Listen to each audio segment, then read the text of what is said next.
This is Baller. Hello, I have prepared an important and interesting video for you. Subscribe and write in the comments what you think about it. Ukraine has once again left Russia humiliated on the global stage. Believing it had reinforced its airbases in Crimea with state-of-the-art concrete bunkers, the Kremlin must have felt confident. But Ukraine's drones shattered those illusions, quite literally, turning those supposedly impenetrable shelters into nothing more than cracked shells and exposing high-value military aircraft within. This latest success is yet another entry in Ukraine's growing record of precision strikes, demonstrating its persistent ability to outmaneuver, outthink, and out-hit Russia where it hurts most. The dramatic strike happened on the night of August 3rd at the Saki airbase, a key Russian military installation in Crimea, which has been under occupation since Russia's illegal annexation in 2014. In a coordinated and surgical assault, the Security Service of Ukraine, SBU, unleashed a wave of drones aimed at bombers and fighter jets stationed at the base. The results were devastating for Russia.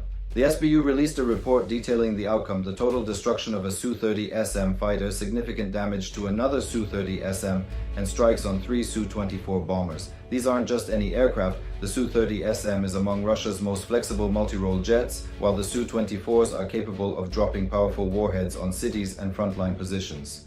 Knocking these aircraft out of commission is a blow not just to Russia's wallet. Each Su-30SM can cost up to $50 million, but to its capacity for aerial warfare in the Black Sea region. Adding insult to injury, Ukraine also hit a depot for aviation munitions during the strike. What makes this sting even worse for the Kremlin is that the Saki base had recently been upgraded with 12 heavy concrete bunkers meant to shield aircraft. According to Tatarigami, a former Ukrainian army officer and OSINT analyst, Russia had been building hardened aircraft shelters at Saki and Kalino air bases as part of a broader strategy to mitigate Ukraine's drone strikes. But those efforts failed spectacularly. The SBU's drones pierced these fortifications with ease, calling into question the entire efficacy of Russia's multi-million-dollar reinforcement projects. Open-source imagery confirmed both the bunkers' presence and their breach. The strike forms part of a broader trend. Ukraine's Operation Spiderweb, a massive drone campaign launched on June 1st, marked the beginning of a new chapter in long-range asymmetric warfare. In that operation, drones were secretly transported hundreds of miles across Russian territory in civilian trucks before launching synchronized attacks on 5 critical airfields. The drones used Russia's own mobile networks to navigate and coordinate the strikes, targeting bombers and aircraft at Diaghilevo, Ivanovo, Olenia, Belaya, and beyond. Among the destroyed aircraft were strategic bombers like the Tu-95 and Tu-22M, vital to Russia's long-range cruise missile capabilities. These aircraft have been used to inflict mass damage on Ukraine's civilian infrastructure, hospitals, schools, power plants, and more. By eliminating the bombers on the ground, Ukraine sharply reduced the threat to its civilian population. It's a strategic shift. Instead of intercepting aircraft mid-flight, Ukraine is choosing to destroy them while parked and vulnerable. And it's working. The June 27th drone attack on Kirovsk airfield was another blow, destroying helicopters such as the Mi-8, Mi-26, Mi-28, and a Pantsir S-1 defense system. That same night, drones also struck Marinovka airbase in Russia's Volgograd region, destroying 3 Su-34 fighter bombers and damaging 2 more. Satellite images later confirmed the extent of the damage. The Su-34s, with their ability to carry massive cab-winged bombs weighing over 2,000 pounds and capable of striking from 40 miles away, are particularly dangerous. Ukraine's need to destroy such aircraft became all too evident on July 22nd when Russian Su-34s bombed Kharkiv, damaging civilian buildings and injuring more than 20 people. Ukraine's message is clear: take out the aircraft and you neutralize the threat. Russia's intelligence services appear incapable of adapting. Despite the catastrophic loss of dozens of aircraft in Operation Spiderweb, they failed to bolster airfield security, and Ukraine has capitalized on that inaction.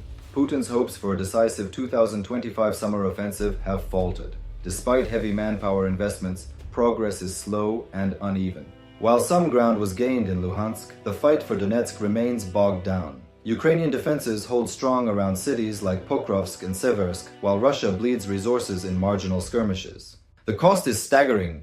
Ukraine's Commander-in-Chief Oleksandr Syrskyi reported over 33,000 Russian casualties in July alone. Russia now averages about 1,000 losses per day. That's over 1 million total casualties since the war began, half of them killed or permanently wounded. Putin's response? Propaganda. He claims no Russian soldier has died in vain. Despite countless reports of poorly trained troops sent into battle, defective weapon systems causing friendly fire, and mass use of migrant conscripts as cannon fodder. Soldiers are being forced into obsolete tanks like the T-72 or piloting rusting relics of the Soviet era, easily destroyed by modern weapons. Russia's material losses are just as alarming. Over 160 aircraft, 150 helicopters, thousands of tanks, vehicles, drones, missile systems, and radar installations, all destroyed. These aren't just battlefield losses, they're a collapse of capability, one strike at a time, and the financial impact is no less brutal. From January to May 2025 alone, Ukraine's deep strikes inflicted over $10 billion in damage to Russia's industrial infrastructure. Yes, Ukraine suffers too, but it strikes back harder, smarter, and with devastating results. Its forces remain nimble, creative, and relentless. They're not just defending, they're winning battles in ways that reshape modern warfare. For more on Ukraine's battlefield breakthroughs, watch our other videos on its fearless defense of Toretsk and the unconventional tactics that leave Russian forces stunned. Or see how Poland is fortifying its eastern front, sending a message of strength to the Kremlin. And don't forget to subscribe so you stay updated on the most critical developments from the front lines of Ukraine and the wider world.